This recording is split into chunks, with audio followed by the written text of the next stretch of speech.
Hello and welcome back to the TSW. Today we're going to be going over basic color correction and the improved updates of Adobe Premiere Pro 2019.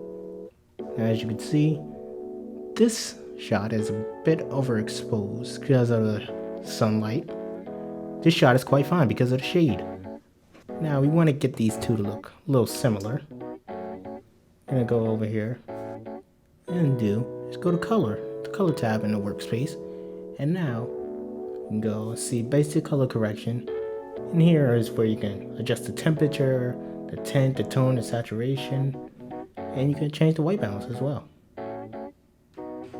Now make sure you go through this and see what fits your film, what feels like what your film or video is telling. What do you want the audience to feel? Think about that.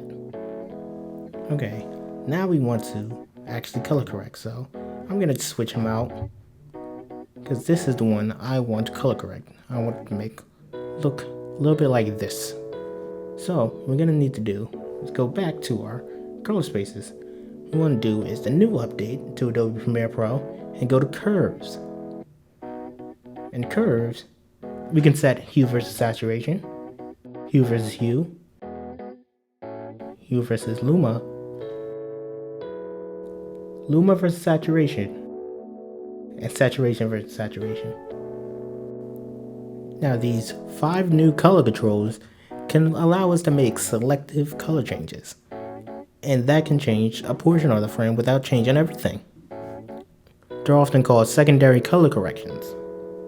Now that we have this all picked out, now we can edit a little bit and play around with it and see what we like. There's also a new addition to Adobe Premiere Pro. You can add multiple color layers. Now just rename it to make sure you remember which color layer is which. I'm going to name this one First Effect. I'm going to add another layer here. I'm going to change it a little bit more. Play with it a little bit. See if I can mix and match shots. Maybe I can get this to what I want it to look like without putting so many effects on one. When you're done, you can just add a third layer to it. Thank you for watching. Be sure to ask the TSW if you have any more questions pertaining color correction or anything Adobe Premiere Pro. We are happy to help.